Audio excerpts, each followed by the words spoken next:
I'd like to begin with a land acknowledgement. So we acknowledge that the place in which we work and study is situated within the unceded lands of the Kanien'kehá:ka Mohawk peoples, part of the Haudenosaunee Confederacy. There is also a strong historic presence of Anishinaabe peoples in what is now known as the Greater Montreal area. Tiohtià:ke, or Montreal, has also long been and continues to be a gathering place for many First Peoples from all directions. We honor and thank the traditional custodians of this land and strive to work for the success of future generations. Furthermore, we cannot have an acknowledgement without a commitment to action. At Valle College, we are striving to remain engaged in the process of conciliation by incorporating all principles of the Indigenous Education Protocol in our current strategic plan. We will continue to work for the success of future generations of students from all backgrounds. I'd like to take a few moments also to thank some folks. So the Ministère de l'Éducation et de l'Enseignement Supérieur, the Valle College Administration, the Faculty of Arts, Business, and Social Sciences, especially Nora and Ivanka, who have been of tremendous support, Valle's Communications and Corporate Affairs Office, the VCTA, the Open Door Network, the Indigenous Studies Program, Valle's Student Services, Valle's Financial Services Office, and Valle's Department of Communications, Media, and Studio Arts for their financial and administrative support, as well as Dawson's Peace Center. Finally, I'd like to thank Bruce Norton of Valle OSTE Micromedia, as well as Patty Kingsmill from the SCI office, who have provided invaluable instruction throughout the process. I'd also like to thank David Scott, who's up in the back, and Carlos Avila, who've really been instrumental. This event would not be possible without them. They've been working really long hours and under tremendous pressure. So thank you very much, David and Carlos. For those of you who are joining us by Zoom, the chat has been turned off. You won't be able to communicate with each other, with other attendees, but once our speakers are done, you can certainly ask questions in the Q&A space, and we'll be monitoring the screen to make sure we get to those questions. I'd also like to ask the students to please turn off your cell phone beeper. I see that despite the many requests, you're all sitting packed in like sardines. Okay, all right. All right, okay. But I want to really invite you to please consider turning off your cell phones and really being focused and being present with us here today. As Maggie mentioned, you're going to be hearing from teachers you perhaps, well, you do know, probably if you're in Alan's class, maybe you don't know Jacky, but these are folks that you may have class with and who, you know, are part of the Valle community. And it's important to give ourselves a chance to immerse ourselves fully in the moment to really, it's a worthwhile thing to be involved in and listen carefully to and engage with. So without further ado, let me introduce Jacky and Alan. So Jacky is a teacher in anthropology at Valle College and a mom to an amazing 22-year-old. He is one of the co-founders of the Open Door Network, which aims to sensitize Valle staff to the diversity in sexual orientation and gender identity. In addition to teaching in the English department at Valle for over a decade, Dr. Alan Wong has been involved in organizational work in Montreal's racialized LGBTQNBIA+ community for almost 20 years. Let's welcome Jacky and Alan.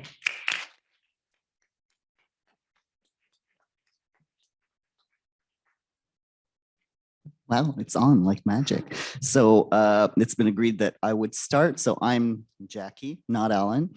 And this is actually kind of neat because since we've been back on campus, this is my first time speaking to a group of people unmasked. You can all see the beard. I worked hard to get this beard, which you'll learn more about. Not in detail, but so I was asked to participate in this panel and we wound up naming it I don't remember all the letters that we use because it changes every time, but LGBTQI2A plus parents speak. So with the theme being family, we're here to talk a little bit about as people who are a member of the queer/LGBT communities, being parents and how that kind of mashes up together. So yeah, I have a son who's 22, so I'm definitely a parent.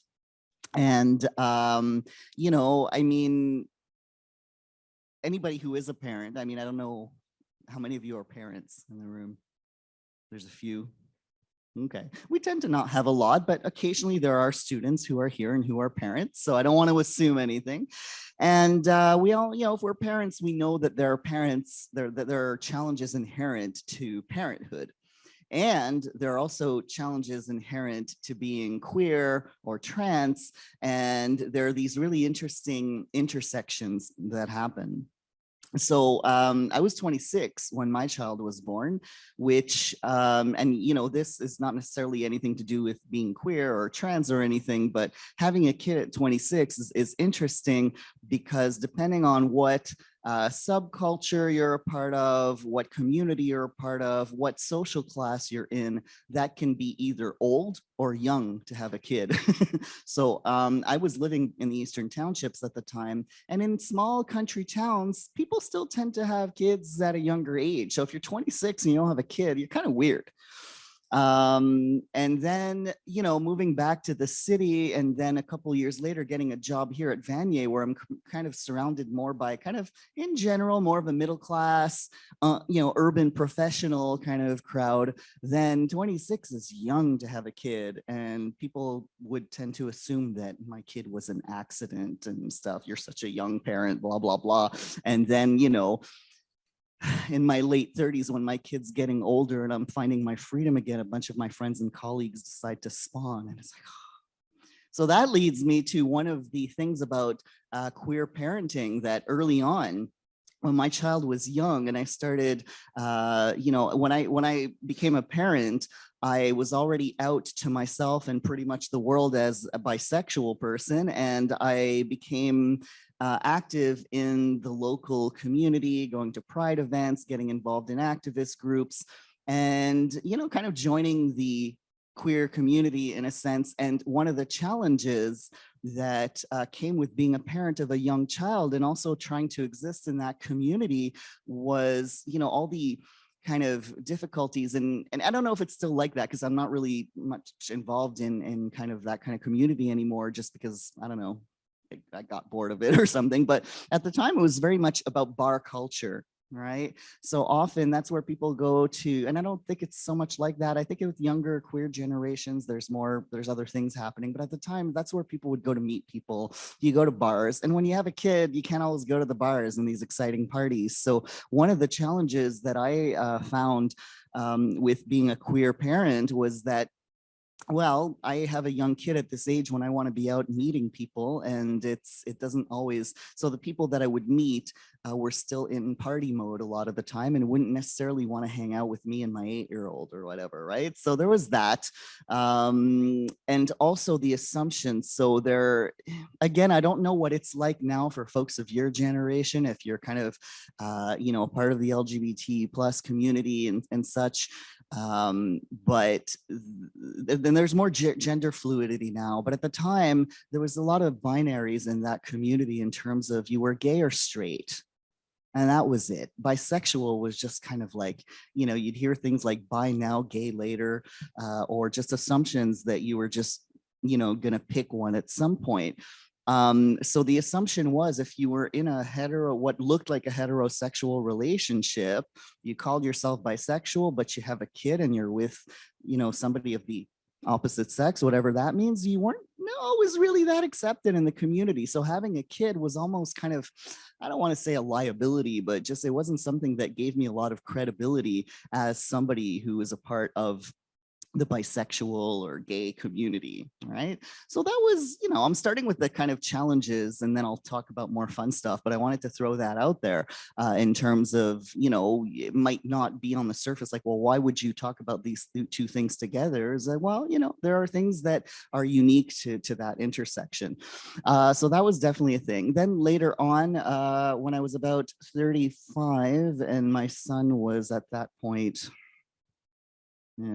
9, 8, 9, I transitioned. And so that started as a social transition. So I was assigned female at birth. So yes, I'm a mom, and my partner does not allow me to say I'm a mom or talk about pregnancy without lowering my voice as deep as I can, because it's just more fun that way.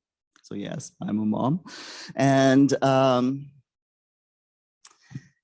So I began transition in 2008, and a first social transition, and I was already working here, right? So that first part of that social transition was telling everybody, okay, from now on you call me this and you use these other pronouns. It's not she anymore, it's he, you know. And so that was another thing that, you know, so being trans and being a parent has its own kind of set of unique challenges and funny things that go with it. So a lot of it is the paperwork.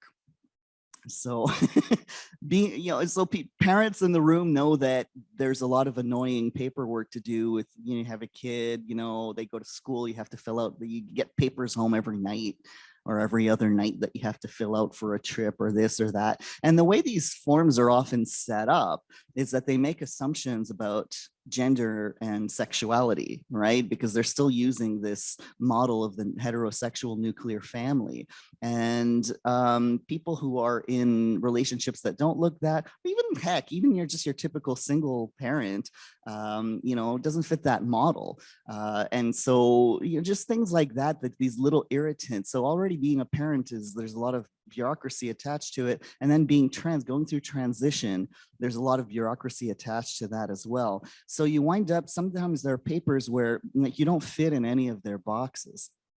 So there's kind of like again an intersection there with regards to, okay, you have these two parts of your identity and you just have these intersections of weird paperwork dilemmas. So there are some irritating things like that where as a parent, people have expectations of you. You're dealing with your kids' teachers or principals or whatever. They're looking at you and they're making assumptions about the kind of family that you're in, the kind of relationships that you have. So it can lead to some awkward conversations where you have to make these really quick choices about what you say to who. So your kid goes to a new school, you're meeting the principal, you're meeting the teachers at that first parent teacher night, whatever, and then they're looking at you and they see a person with a beard that they're reading as male, all right? And this all happened thanks to the magic of hormone therapy, right? So it's part of my transition, the way that I chose to transition, not all trans people do the same thing. Just want to throw that out there. But, you know, so that, you know, testosterone acts fast. So within a year of starting this hormone therapy, I was read pretty consistently as male, pretty much 100% of the time. So, you know, you meet people and they look at you and they see a dude, they whatever. So they're assuming you're this kid's dad. And so you have to make decisions where, you know, okay, how important is this person is that I have to actually get into this conversation of like, actually, no, I'm this child's mother. And it's a constant thing. And it might sound banal if this is not part of your life experience. You might be like, okay, what's the big deal? But you always have to kind of make these decisions, keeping in mind, well, okay, if I open this door, I'm going to have an elaborate conversation, because this person might have no clue what a trans person is. And then it's like, okay, do I feel like educating this person for 10, 15, 20 minutes and possibly getting personal questions that I don't really feel like answering? Is this person important enough to do this with? Then, depending on the situation, and this is not necessarily just specific to parenthood, I'm bringing it up in that context because it has happened a lot, because you're meeting, again, teachers who relate to you as this child's parent, and they gender parenthood. You're a mother, you're a father, and that's an important distinction in the world, apparently. So, you know, and then you don't know, what's this person's mentality? If you know the person's going to be accepting and whatever, and it's just a matter of like clearing some things up, okay, whatever. But then what if they're a jerk? What if they're a bigot who decides to give your kid a hard time because their parent is trans? Right? So it's always these little decisions. So that's, I guess, wanted to throw that out there as one of these things that people might not think about if they're thinking, okay, there are trans people who are parents. There's all these little dilemmas that come up: paperwork, meeting people who are involved in your child's life. In our case, what that would look like sometimes is that my son, when he was still young and early in transition, and I explained to him that I was transitioning, it wasn't actually that big of a deal. Some other people in my life would be like, oh, what about your kid? Oh my God. Won't anybody please think of the children? Like, people dramatize it. But you know what? Since the day my kid was born, he was surrounded by queer and trans people because I was part of this community, and he met all kinds of people. And I always talked to him about gender and sexuality in ways that were quite fluid, because I didn't want him to be brainwashed by, everything has to be heterosexual and cisgender. With those of you who don't know, cisgender, we use that as a term to refer to people who are essentially not transgender. You're assigned a gender at birth and you kind of stick with that gender more or less. So, that expectation weighs on all of us who diverge from that in any way. But then when you have a kid, you also have to consider how that is going to impact them. So I've always been very clear to my son in explaining these things. So when that came up, I'm transitioning, but for me, it was important to tell him that I was always going to be his mother. And this is not the case for all trans people. So please, if you meet another trans person or somebody you know who transitions and they are a parent or they become a parent, please don't assume that their experience is mine. I wanted to remain a mother. That was a big part of my identity. I don't see motherhood as a super feminine thing necessarily. It was just part of my experience. I'm not a dad. So if I go somewhere and with my kid and people assume I'm the dad, again, if it's just a cashier in a store that I'm never going to see again, I don't give a shit. But if it's somebody who's going to be involved in our life and who's going to talk to us on a regular basis, it might be relevant. And my kid got that. So, but he was very territorial about it. So we'd go to a store, say a cashier's being, they're, how people are with little kids. They're, oh yeah, blah, blah, blah. And people say, oh, blah, blah, blah, your dad. And he's like, no, he's my mom. And it's pretty amazing though, because this kid is like 8, 9, and he's able to use a masculine pronoun and still call me his mom. And adults are the ones who have a problem with making that switch. He never had a problem with it. Later on, as he got older, I was able to have discussions with him, like, it's about that choice. You can make the choice to talk about this with your friends, or if you want to let them think I'm your dad, that's okay. That's really up to you. And knowing that, as much as I've raised him to have very open ideas about gender and sexuality, there's still the matter that we're still in a society that, well, it's changed a lot in the last 20 years. Trans is now a household word, more or less, but still, there are a lot of bigots out there. So I want to leave that choice up to him to decide, again, to make those informed decisions, that he might say this to somebody who's then going to give him a hard time about it. So all that said, there's still some fun things about it. Like I said, being a queer and trans person, I've raised my son in a way that is just really you don't have these limits on your gender and sexuality that most of us are taught. He still gets those messages in school, which is unfortunate, but he didn't get that from me. From me, he got openness. So if whatever he decides to do with his gender and sexuality, I think he's going to feel like he can talk to me about it. So that's kind of fun.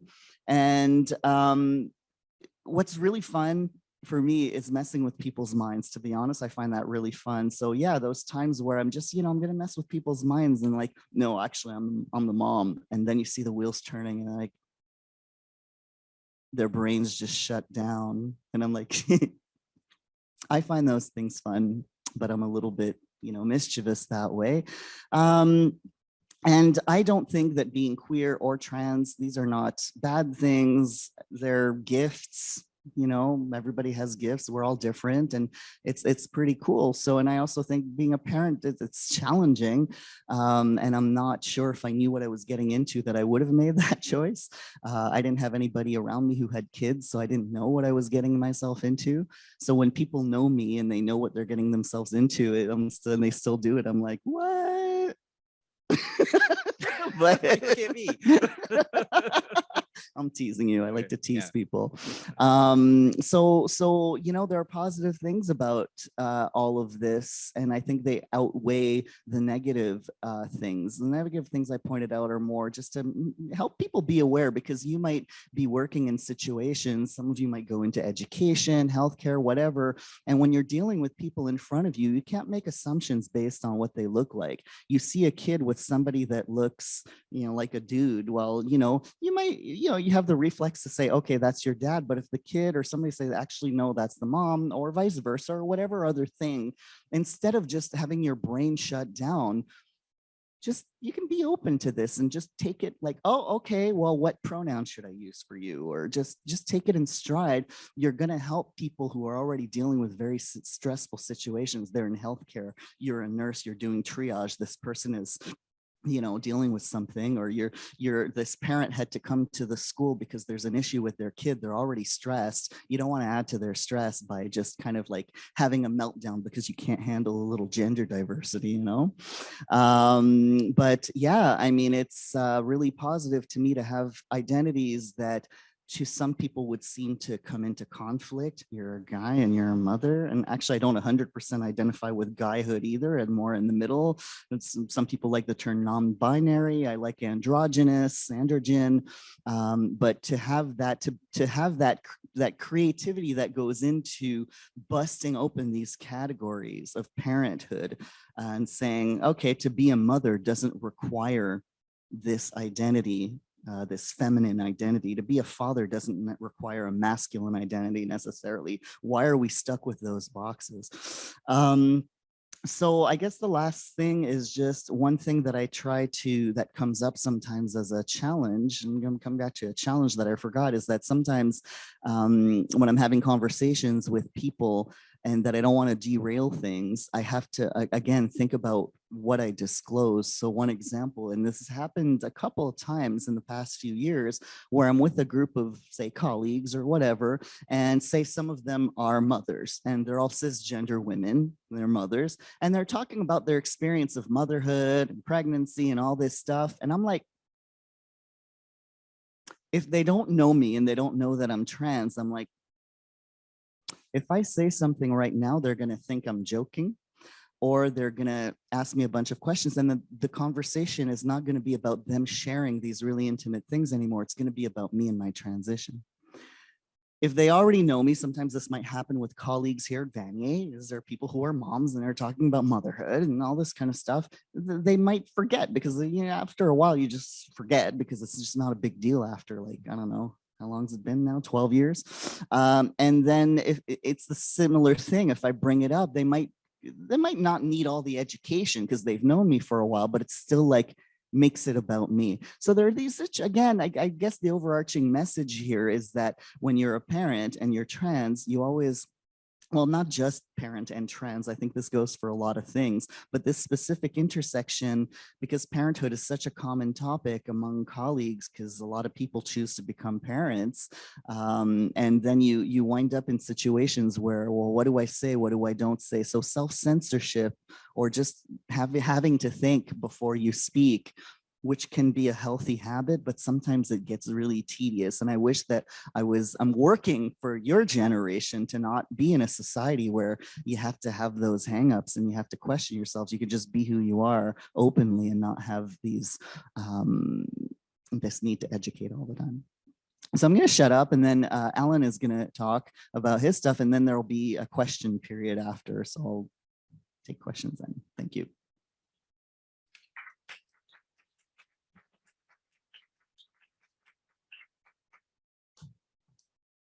Alan's fancier than I am. Anyone hear me? Show off. Yeah, whatever. Okay.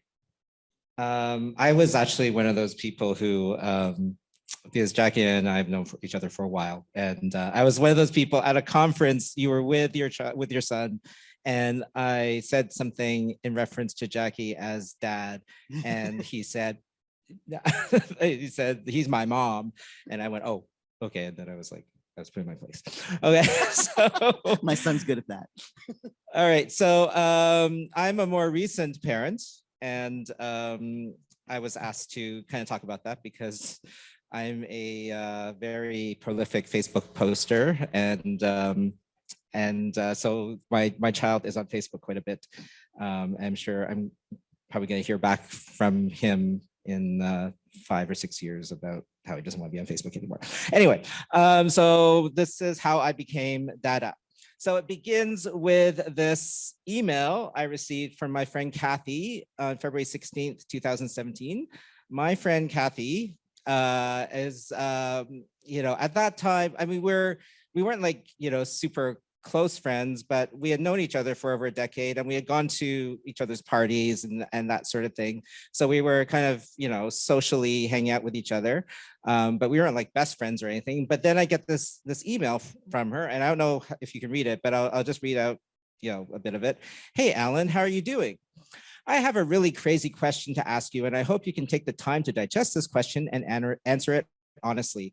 I thought of meeting up with you in person to ask it, but then figured it would still be even more shocking to ask it out of the blue over coffee. And at least this way you can react however you want without having to try to play it cool with me sitting directly across from you.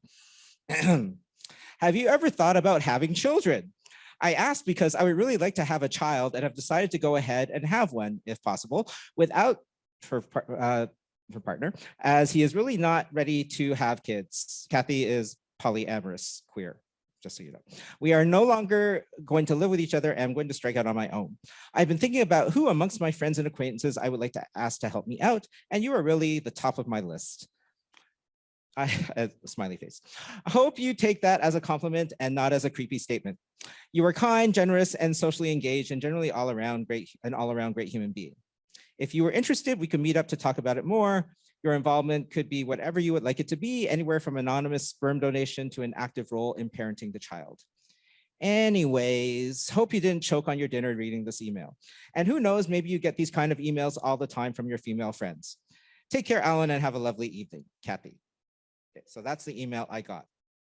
So I thought about it, and I decided to have coffee with her to get more information. And basically, she reiterated everything she said here.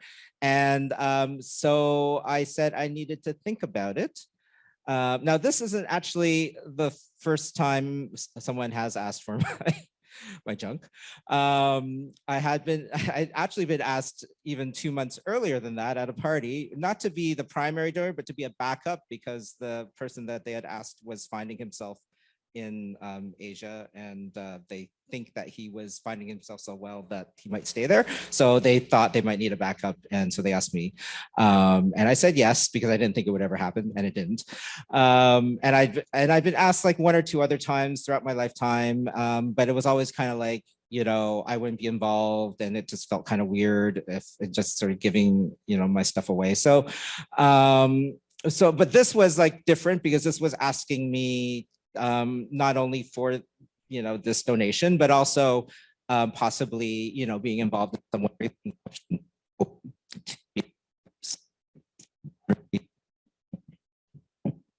Hello. Okay. Or at least leaving me the option to participate as a parent. So so the things I considered was were my age, because I was 40. I was on the verge of turning 46 at that time. So, my students now know how old I am. And then I was thinking of, how much work it might be to be a parent, because, I generally am kind of lazy. But I also was thinking about the state of the world, and, kind of the way it was going, because Trump was in power at that point. And, I thought, well, this is kind of turning into a bit of a shit show. So I didn't know if I wanted my child to be born into that. But then I thought about some of the other things, like, and, they weren't necessarily the greatest reasons for having a kid, but I thought, maybe it would make my parents happy, having a kid at this stage, especially for me, because I never thought I'd have one. And then there was the fact that my life was kind of following this pattern at this point, because I was getting steady work at Valle, and I just sort of saw my life being work in the fall, work in the winter, get my summer off, travel for 2 weeks, repeat cycle. And I get bored really easily, so I felt like I needed to shake things up a bit. So that was kind of a thought as well. And then I thought, in spite of the state of the world, that maybe my child could change things, because everyone thinks their child can probably change things, or hope that maybe they can change things. So that was my what I thought. And so yeah, all of these things. Also my finances. and you know, whether I thought I had enough money to help support a kid. And you know, this job is pretty decent in terms of pay, so I thought that would be okay. So all of these kind of factors went into my decision, and so in the end, I decided yes, I would go through with it. But I didn't want to be like full on involved in the parenting process. I kind of decided maybe I would be sort of 50%, like there would be a lot of sort of financial support and maybe occasional kind of involvement in decision making and stuff like that. But I also didn't want to just be a spunkle. Now, if you don't know what a spunkle is, it's a term, you know, sperm uncle. I didn't want to be sort of considered that. So, so this was kind of my thinking going into this arrangement. Okay, so yeah, so now I've said yes. I've entered sort of into this arrangement. Like we didn't sign any papers or anything. We just kind of decided to go through with it. Two queer people, two queer friends decided to have a kid together. Very, you know, postmodern family, if you will. So from winter 2017 to winter 2018, in terms of, I'm not going to get into like any gross details here because I'm sure you don't want to hear that from your teacher, because my class is here. But we did sort of do this do it yourself approach, which involved basically her bringing a syringe and a sterilized bottle of some sort. And she would either come to my place and I would go into a room and then come out with stuff. And then she would go into another room and insert stuff using the syringe into her. Or I would go to her place and, you know, likewise do the same thing.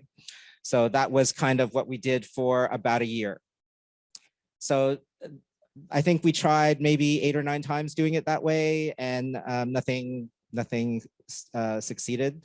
So between spring 2018 and summer 2018, so about 6 to 9 months, I can't remember exactly how long it was, but we went to a fertility clinic.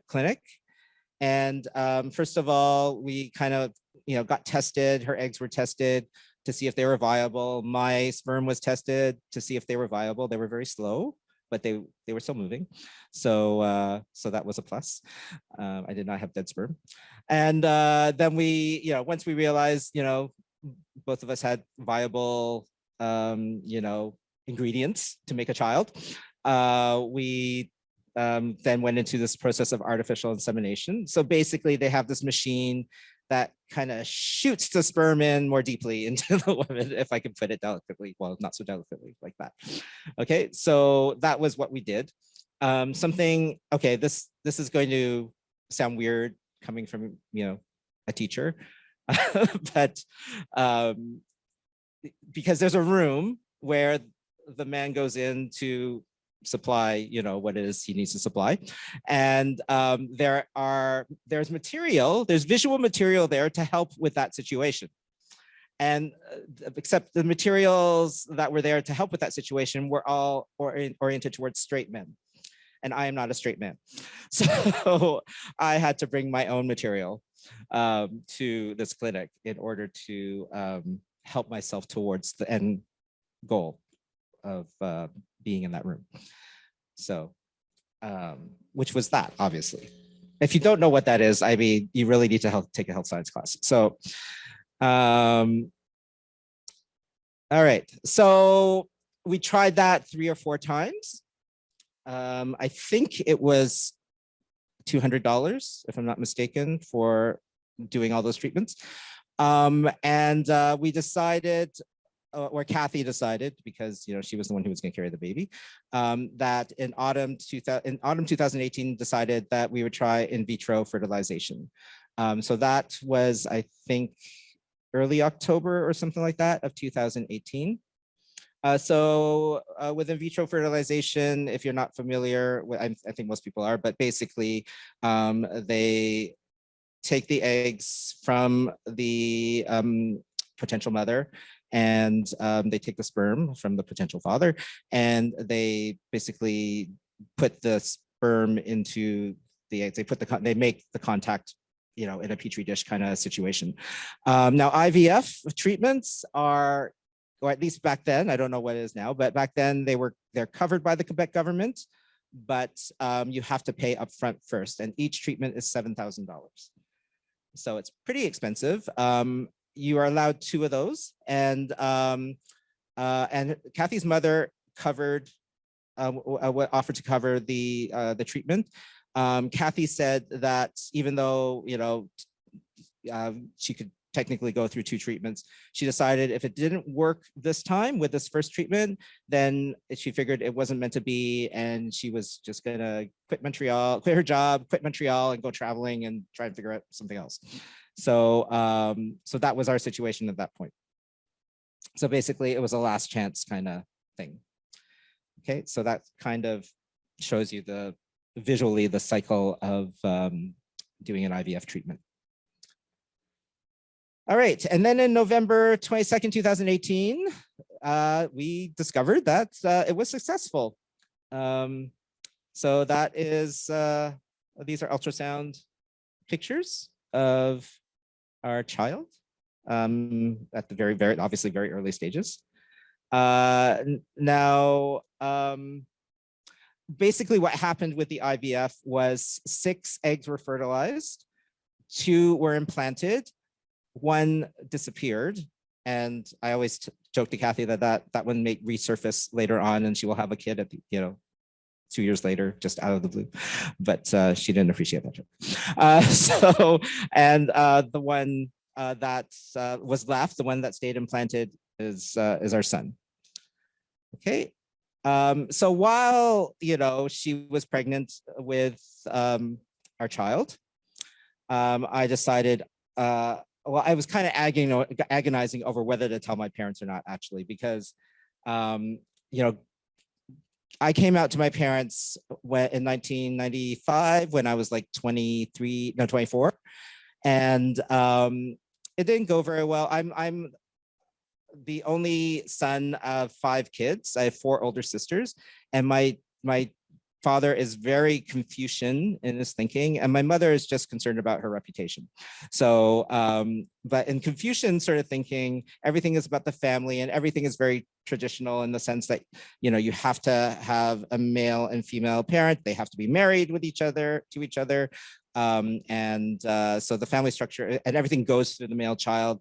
And since I had 4 sisters and I was the only male child, once I came out of the closet, and that sort of idea of, siring and more male children, and sort of continuing the line of Wongs, which isn't like the most uncommon name in the world, was kind of lost to my parents. So now I was kind of like, 20 something years later, having this, dilemma of whether to tell my parents or not, like how would they react, in this kind of particular arrangement at my age at this point in time, and also with the other factor that was kind of, it was a racial factor, is the fact that Kathy is half Japanese.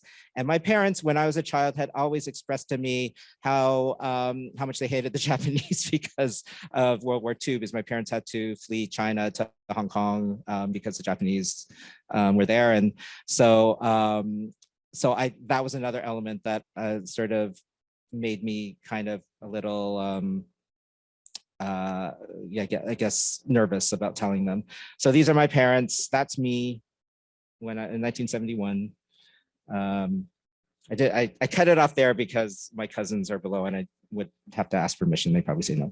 So okay, so on July 13th, 2019, our son was born. So the name. So Kathy's last name is Inoue. So her father's Japanese, or was Japanese. Edison was her father's name, and he was he had died about a decade ago. So she did that to honor him. So he was named to honor him. So she said, what do you can have the middle names. What do you want to name him? And so I thought Wong. It's not like it's not part of his last name. Wong is actually part of his middle name. So that's my last name. So I thought, well, we'll stick that in there. But I thought, well, I need something else in there. And I felt like because she had honored her father, then I was kind of forced to honor my father. But then I didn't want to just honor my father. I want to honor both my parents. Plus, my father's name is David, and there's like 5 Davids in my family already. So, and my middle name is David as well. So, so my mom's name is Lillian. So I decided to fuse my dad's name and my mom's name into one, and so it became Devillian. So Edison Devillian Wong Inoue is my son's name, and so that's him, and that's me with him. Okay, yeah, I know, babies, right? Babies. Okay. So now, you know, in the past, he's 2 years and 8 months ish. Yeah, something like that. So I've been watching him grow up, you know, so that's taking him home from the hospital. And these are just pictures over the past couple of years, you know, in various poses. And I take a lot of pictures of him, as people on Instagram and Facebook know. And this is pretty much what he's like today. I'm watching a video of we did the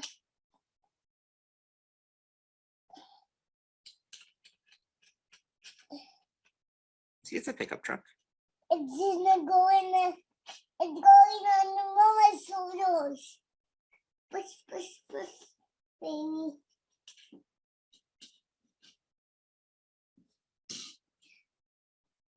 Go in. That's mama.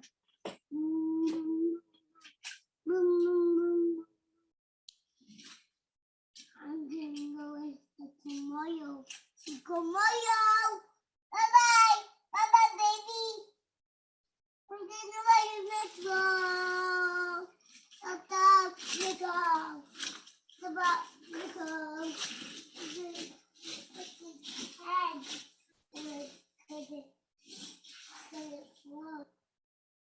Yeah, he talks a lot and you can't really shut him up these days. It's just, he's such a chatterbox. Anyway, so that's how I became Dada.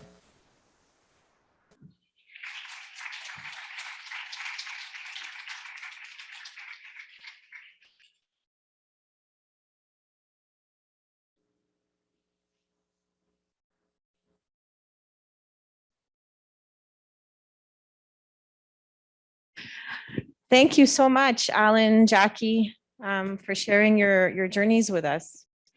We will take questions now from the audience. If anyone would like to ask Alan and Jackie something or just make a comment. Yes. I wanted to know, since you guys both have kids, do you think that your entourage, that you're surrounded people, like the people that you surround yourself with, like family and friends, do you think they're more or less accepting of like you guys having kids and just being like queer in general? Okay, I'll go for I realized what I forgot to mention was in telling my parents, I just told you what my fear was. I didn't actually tell you what happened. So what happened when I told my parents, okay, so it's a little mini anecdote. I first emailed all my sisters and to inform them that I was going to become a dad. And then, and they were all pleasantly surprised. Although my youngest sister knew I was trying, so you know, it wasn't that big a surprise to her. But then I asked them, well, you know, so I wasn't sure if I should tell mom and dad. And of course you gotta tell mom and dad, like you can't like live and have this child and not, you know, and you know, I said that 50% thing. I became a lot more involved after that. So so I ended up going home on like 2019, the March break. I decided to go to Toronto, and it was just kind of like posing as a visit, like a regular visit. And I was gonna tell, there was a dinner that was planned for, I think, my uncle's birthday or something. And I was gonna tell them there, but then my sister said, you can't tell them there. It's a restaurant that, you know, there's gonna be noise everywhere and no one's gonna hear anything and blah, blah, blah.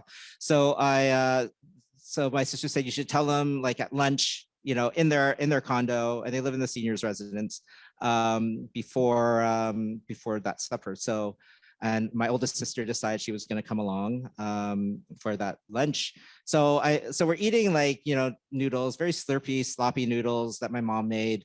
And I'm sitting across from both my parents. My dad is directly across from me. My mom is sitting beside him. And I told my dad, I have some news for you. And then I said, you're going to be a grandfather.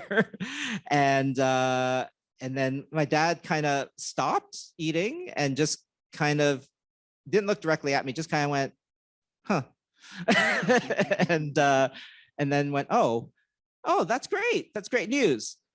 My mom has only 20% hearing in one of her ears, so she didn't actually hear anything I said. So she was still eating, and as if like I'd said nothing, like she was just going like this. And my dad was asking me all these questions, and I told him, and I said, well, I mean, should I stop mom from eating and like tell her and say it all? And he was like, no, we'll do this later, you know, just the three of us. So we went to that dinner. My mom was still oblivious. Other people around were asking. My mom again can't hear anything. So you know, it was kind of this weird situation. And then we went back to my parents' place where I was staying as well. And my dad got my mom to put on her hearing aid because my mom hates putting on her hearing aid, and then proceeded to tell her what I told him. And she was more, she was happy, but she was more perplexed by the situation. She asked, you know, is she your girlfriend? And I went, no, I'm still, you know, gay. And then both my parents started asking me, you know, what her background is. And I said, well, they're mixed. They're half white and half Asian. I didn't specify which Asian, but my parents decided to start listing every Asian she could possibly be, to try and figure out which Asian she was. Is she Chinese? No. Is she Vietnamese? No. And then and they were saying everything but Japanese. And finally I said Japanese. And I was waiting for like some negative reaction, and they went, oh, okay. So it turned out not to be that big a deal. My mom was still kind of like, you know, what are people going to think of this kind of arrangement, and said, you know, you should have married your friend Charlotte when you had a chance. My friend Charlotte is like an old friend from like, you know, 20, 30 years ago. And we had never actually been girlfriend and boyfriend. So I don't know where she got that idea from. But anyway, so everything has been fine. Everyone, I mean, everyone's been happy, and I haven't had any problems. Well, in terms of blood family, family of origin, there's been a range overall in terms of being queer and trans. There haven't really been any huge issues in my family. On my mom's side, huge family, you know, kind of classic French Canadian, you know, 11 kids. My mom has 10 siblings, and the ones who were still alive when I came out as trans, for example, were pretty chill about it. I mean, there's other queers in the family. That's always been something that's been kind of, you know, even though this family is from kind of smaller region, you know, the Saguenay area, and sometimes this area is pegged as this kind of backwater, and it's like, well, no, people are more progressive than you think. You know, the only kind of there was my brother, who's interestingly my gay brother, and his partner of almost 30 years at that time were the ones who were kind of like, you know, like my brother-in-law was like, well, what about your son? And, you know, they were kind of weird about it. And that was it. My brother's always been awkward though. But then like the next day when we were playing cards, he was the first one to call me by my chosen name. So, you know, my mom, I think, you know, she was questioning, she was a bit like stressed, like, did I do something to mess you up? And I'm like, I bit my tongue, and I wanted to say, well, yeah, but it has nothing to do with me being trans. We won't go there. But you know, right, this is going to be on the internet, right? Shit. Okay. Can we put a bleep there? Anyway. No, she was more stressed out when I became a parent at 26, because then my mom had always been like, you have to wait till finis tes études, like finish, your university and have a stable job, then you can think of having kids. So I was 26, I was still doing my master's. I didn't have a stable job, like, right? So that was a bigger deal than anything queer or trans for my mom. She was pretty, like I came out to my mom pretty much in order of like first bisexual and then non-monogamous, polyamorous, and then trans. And it was like, okay, she had to kind of understand it a bit more, but and otherwise, in terms of entourage, I mean, the people I surrounded myself with now, my chosen family, they're all some kind of queer, I wouldn't really date anybody or be close friends with somebody who's not at least accepting, right? So before I get close to anybody, I have to kind of know what their stance is on these things anyway. So for them to achieve that level of chosen family and people that I have a part of my daily life there, then in terms of me having a kid, my two partners don't have kids. They've chosen to not have kids, but they like kids and they're used to having kids around, so they don't have a problem with being a part of my son's life. So that's nice.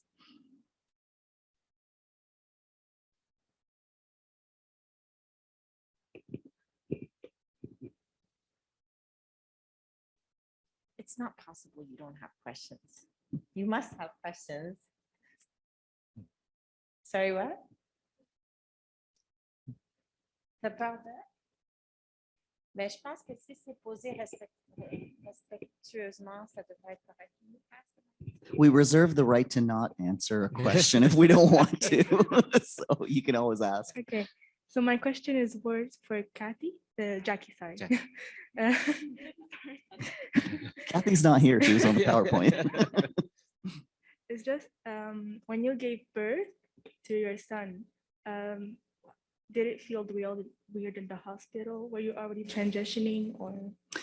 I hadn't transitioned yet. I mean, I am one of these, and again, I always preface these kinds of things with, I don't speak for all trans people, right? And so sometimes there's these things that get out into mainstream media and people think that's the same story for everybody. And I don't like that. I am one of those trans people who's always known, like I was a little kid and I kind of knew that girl didn't fit. And I would tell people I was a boy and to call me Bernie or whatever, but they humored me. They thought it was just a joke. And I always knew there was something, but I buried that like as a teenager with all the female socialization pressure. I tried hard to be a girl. And when I was in my young adulthood in my 20s, I was still kind of there trying to prove to myself and the world that I was a real girl. And so when I was pregnant, you're welcome, Lorena, if you wind up watching this. I was still very much in that mode of like just repressing that, right? So it didn't really feel weird because I was just kind of, and at that point, when you're in the hospital, so people who've given birth, you know that by the time you're there and that kid needs to get out like now, because you're in so much pain, you're pretty much preoccupied with the process at that point. Gender questions are just like the furthest thing from your mind. So, during those periods, it wasn't something I was actively thinking about. It was just part of my overall baggage, but no, so it didn't really come up as something that was relevant during that process of pregnancy and birthing. Thank you. No problem. See, that didn't hurt. I'm going to ask you just for the people at home that for you to repeat the question before you answer it, because sorry. we can't see you on Zoom. So we can't see, we can see you, but we can't see the audience. And some of the students are speaking in a low voice. So just for the folks at home. Thanks for the reminder. No problem, of course. What's up, guys? Any other questions? Right behind you, Behind Layla. you, Layla. Okay, so we have a question for Alan. Have you thought about how you would tell the whole situation to your son in the future?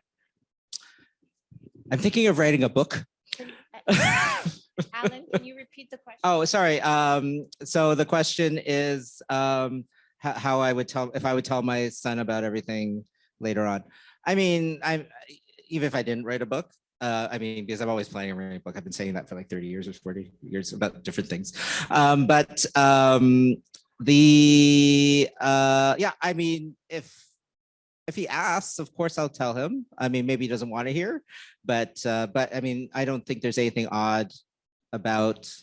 I mean, it sounds kind of quirky now, but you know, I feel like in 10 years or so, it's gonna seem a bit normal, more normal, hopefully.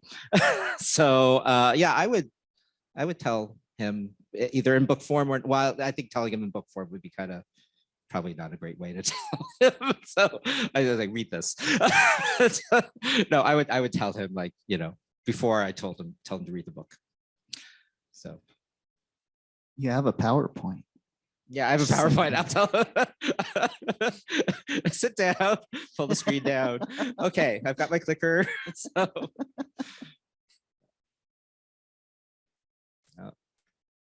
Renee has a question. Hi, it's a question for both of you. Do you think your children had any difficulties amongst amongst their peers or with their teachers with the fact that they had queer parents?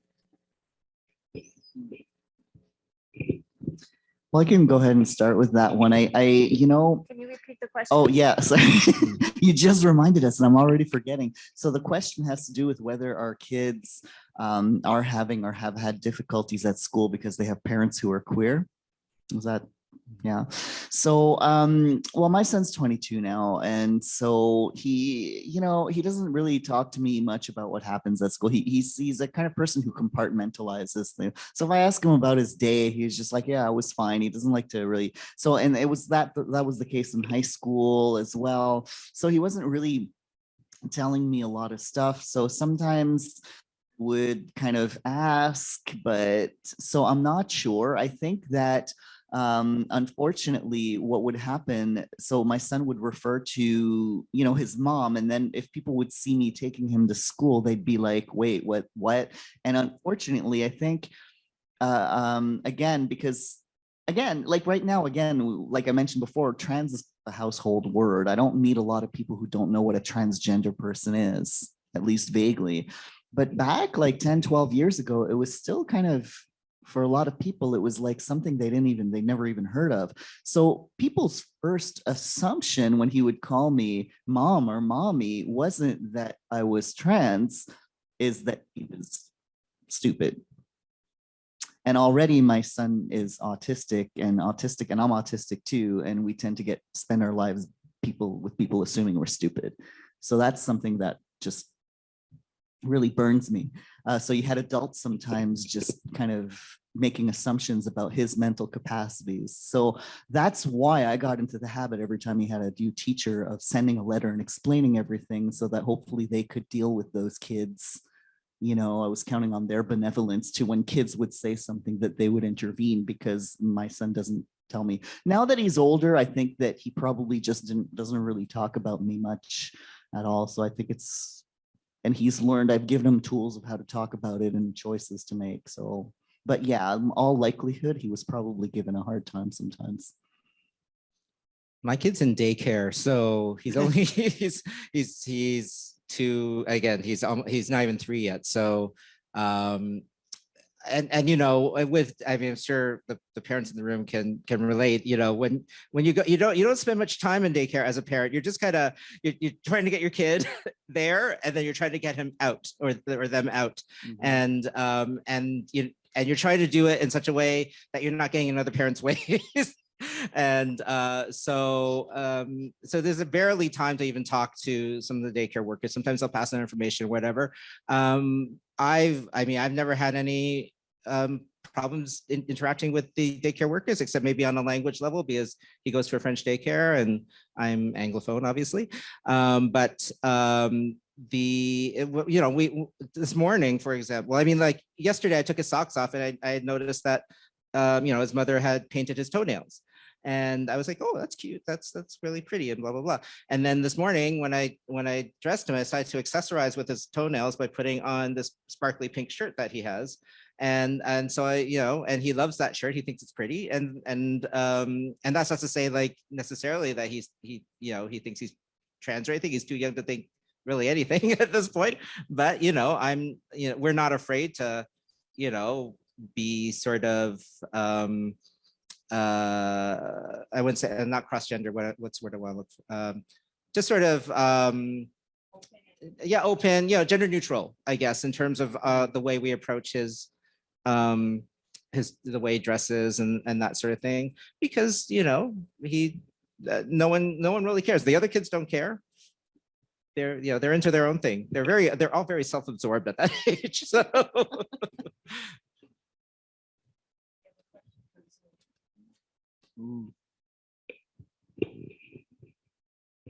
So I guess the question is for both. Would you do the whole pregnancy thing over again? well, I mean, until they Repeat the oh, sorry, question. would we do the whole pregnancy thing again? I mean, well, for me, I guess the question is really, yeah, would I go through having a kid again? And I was actually asked if I wanted another one, and I said no, because I mean, it took us a good 2 or 3 years to have this one, and you know, I'm already 50, so to have to, you know, and then, you know, waiting for like it'd be 70 when my kid was 15 or 16 or whatever. So no, it just seems like, and one child is exhausting. So I'm fine. Yeah, my response to that, I mean, pregnancy was a beautiful experience. I'm glad that I got to experience it, but I definitely would not do it again. Clear cut answer.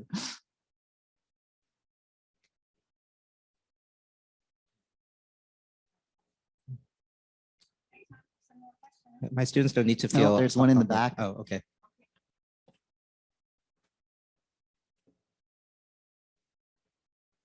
But my students can ask questions too. Don't worry. I won't lower your grade. Hi, like, would you say that parenting has changed you in any way? And if so, how?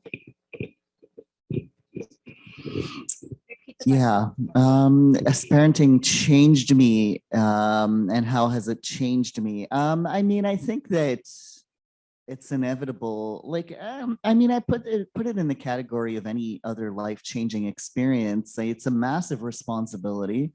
It's in addition to being responsible for yourself, just surviving in the world, you have this whole other being that you're responsible for keeping alive. That's huge, and I can't see how it wouldn't change a person regardless of their own identity.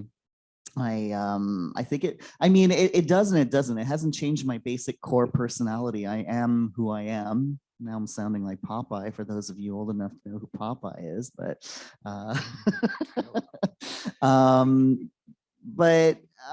it has changed maybe my priorities. It has to, you know, it's changed maybe some of my outlooks on life. I mean, becoming a parent, and you know, I'm not knocking, and I don't want to discourage people who may decide to be parents someday. There are a lot of beautiful things about it, but to be honest, you have to be ready to give up a lot of what you thought you wanted in life. That's something that sometimes with the whole parenting is beautiful discourse, people forget to warn people that, you know what, you're going to have to make sacrifices and you might have regrets. Doesn't mean you don't love your kid, but you know, there are things I've had to give up that I'm really sad about, and then I have to mourn because I'm not, you know, there are other circumstances. The fact that I became a single parent because I was essentially, you know, well, I broke up with the other parent, but they wound up not supporting me financially or otherwise. So that has led me to have to give up on some of my dreams, and that really sucks. So if you choose to become a parent, you got to be aware. Yeah, there's some beautiful things, but there's a possibility that you might have to parent for life because you might have a kid that will need you for longer than you expected, and that you, no matter how much you think you love somebody right now, statistically speaking, most relationships don't last. So you might wind up giving up on some of your dreams. So that's, you know, sorry to be kind of jaded about it, but it's something that I think we need to be honest about. So before you make that decision, and I know I'm going on a tangent, but it is related to that thing of like, it changes you, it changes your opportunities that you have in life. So my experience is a bit different because I had my child late. So I had kind of done a lot of the things I kind of wanted to do. I mean, there were things I regretted not doing, but that had nothing to do with having a child. That had just had to do with my own, I guess, lack of motivation, that kind of thing. It's changed me in the sense that, I'm no longer sort of this bachelor kind of floating through life, just kind of, being spontaneous about everything and not really planning. Now I sort of plan a little bit more. I have to think about sort of finances like education funds and things like that, which, I never had to think about before. And luckily I've a large family that, has some business acumen and other experiences and also, my sisters are fairly well off, so they're all willing to like help me with whatever I need help with, and my parents have been very supportive financially too. So it's if anything, it's just sort of made life better. If I often tell people I don't think I could have survived the pandemic if I hadn't had my child. Because it was because I suffer from clinical depression, and I'm being assessed for ADHD right now, and so if I had to go through the pandemic alone, the way a lot of people did, and you've heard the news, you've read the news, there was a lot of suffering going on. I think I would have been one of those people. But having this child who's been such a joy, and he really has been an easy kid. I mean, he doesn't throw a lot of tantrums or anything like that. So for me, I mean, I just feel like we really lucked out in terms of that, and so that it's just been easier than I thought it would be. It's been more joyful than I thought it would be. And like all my money I just kind of spend on him. My place is filled with toys, and I have to be careful that I don't spoil him too much, because I don't want him to become spoiled behavior wise. But it's changed. I mean, I'm more responsible, I think, and it's just been a better sort of me all around. Okay, we have another question. Is there anything about your experience as LGBTQ or trans people that you feel has made you a better parent? That's a good question. Is there anything about being a member of the LGBTQ community that has made me a better parent? I would say that, I mean, I've been involved, like I moved to Montreal, or moved back to Montreal in 2001. I did my undergrad at McGill in the early 90s too, but I've lived sort of consistently since 2001 here, and so I sort of basically from the time I arrived, I started becoming involved in the community, and so I have, as Jacky mentioned, chosen family, and I have a lot of friends, like 50 to 75% of my friends are, like, I would say, in that community. So it's I think it's made me a better parent, because I'm just surrounded by so many loving people, and people who have gone through a lot of different experiences and have shared those experiences in a lot of different ways, and understand the hardships as well as the joys of being in this community. Just kind of interacting with open arms and that sort of thing, and not being judgmental in any sort of really bad way or anything. So I would say it's been a real blessing. I don't know about about it making me an objectively better parent, but I think it's allowed me to be better equipped as a parent to parent in a way that encourages being an engaged person, because it's really through, okay, so I have a training in anthropology, but despite like this academic training doesn't necessarily train you in like the basics of anti-oppression.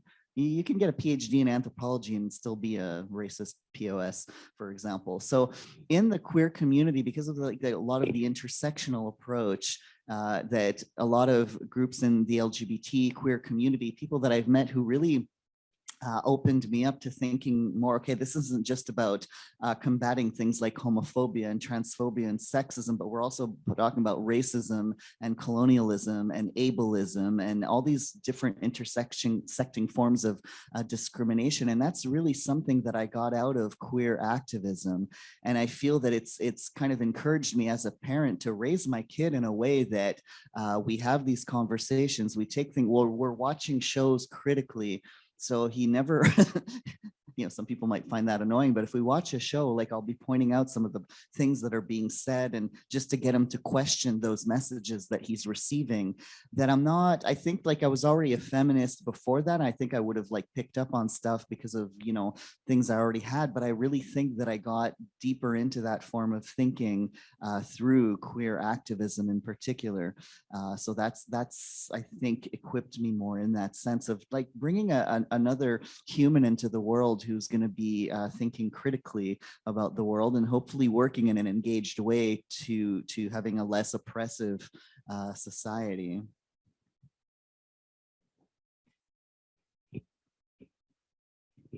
Is it working? Okay. It's for Alan. How do you think your child being biracial impacts his environment? And also like you being a POC parent, how does it affect your life? Oh, okay. So I Repeat the mean, question, please. oh, sorry. How does the fact that my child is biracial, how do I think it affects his upbringing, I guess? And also, well, the fact that I am also a POC myself. I mean, my world has pretty much been, sort of BIPOC focused in the past 20 years because I've been just so immersed in the community.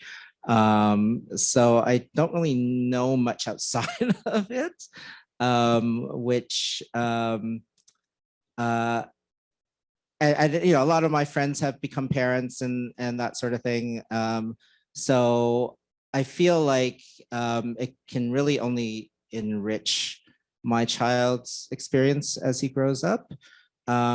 As for how he relates to his, I mean, like, again, he's kind of too young to really understand those kind of differences. But I know with each generation, like, I mean, I look at you guys and you guys hanging out with each other in the hallways here and, like 10 years ago, well, I would say 10 years ago that was still happening, but maybe like 20 years ago, it might not have been, like there might have been more separation and that sort of thing.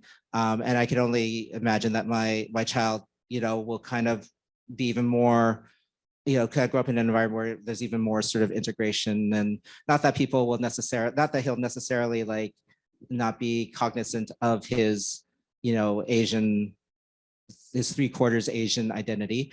But I feel like, I mean, obviously some of the, with each sort of successful generation, like, some of the Chinese-ness maybe he'll be more distanced from that in terms of culture. Because it's not like I hang out in Chinatown all the time or anything like that. But I think he'll at least, hopefully I'll instill in him an appreciation of where he comes from and what his family history is, how his grandparents were immigrants and, who came with nothing and had to kind of, build up a life for themselves here. I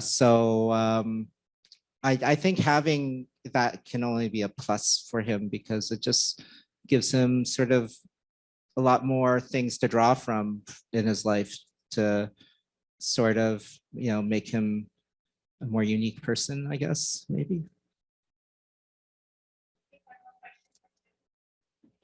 All right. So how hard is it to engage in a new friendship being a transgender person? So the question is, how hard is it to engage in a new friendship as a trans person? Is that okay? So let's about parenting per se, but just in general, I guess. I mean, again, because, you know, I don't get out and socialize as much as I used to. And not just even before the pandemic, I just wasn't getting out as much because I work here full time and I'm a full-time parent.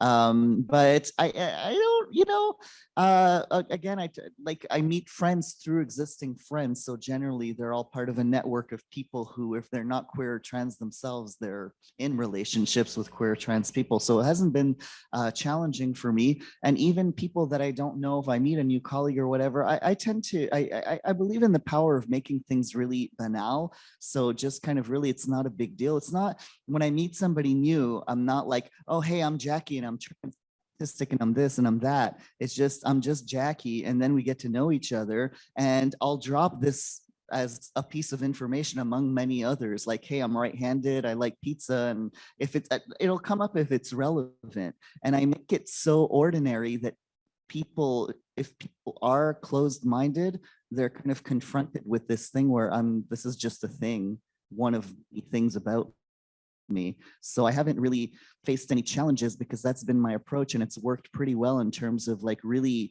de-dramatizing it.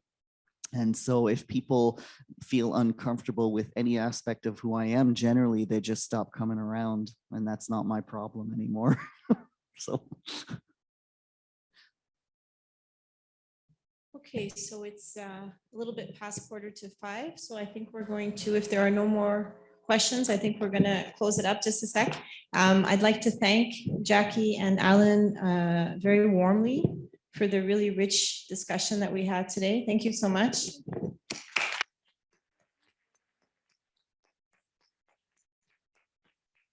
I just want to remind you guys and the folks who are still with us via Zoom that our first event tomorrow for the 4th day of International Women's Week is a student panel entitled What is Family? And we'll have 2 current Valle students who will be sharing their thoughts on the topic. And then at 1 o'clock, we'll be hearing from Professor Natasha Bacht, who, as a lawyer herself and a mom, challenged the law on parentage and was able to create a precedent whereby someone who was not a romantic or sexual partner or had any kind of biological relationship to the child could become recognized as a legal parent. And she's going to talk to us about that at 1 o'clock. And then finally at 2:30, so the first 2 events will happen in person, and the last event will be virtual, but as ever will be broadcast here live in the auditorium for the folks who are at Valle, and all 3 events will be streamed for the folks who are at home. And then at 2:30, we'll hear from Nina Sagalowitz, who's an amazing Indigenous artist and activist, and she was going to offer us a performance, throat singing, and she'll talk to us about what it's been like to teach her daughter to throat sing, and they do that together. I'm not sure if the verb is throat sing, but to perform that artistic thing. And she'll talk to us about how that's been a healing process. So we've got really 3 wonderful events lined up. I hope that you will join us, and thank you again. Bye-bye.